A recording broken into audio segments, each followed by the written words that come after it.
இன்று பிப்ரவரி 8, 1828 அறிவியல் புதினங்களின் தந்தை என போற்றப்படும் ஜூல்ஸ் வெர்ன் இன்று பிறந்தார்.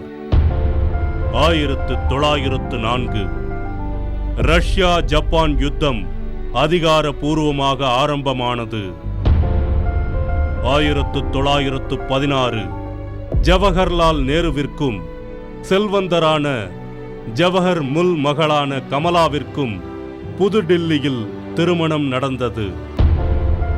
1924 அமெரிக்காவில் முதன்முறையாக சிறைச்சாலையில் கேஸ் சேம்பர் எனப்படும் நச்சு புகையூட்டிய அறையில் ஜி. ஜோன் என்ற கைதிக்கு மரண தண்டனை நிறைவேற்றப்பட்டது.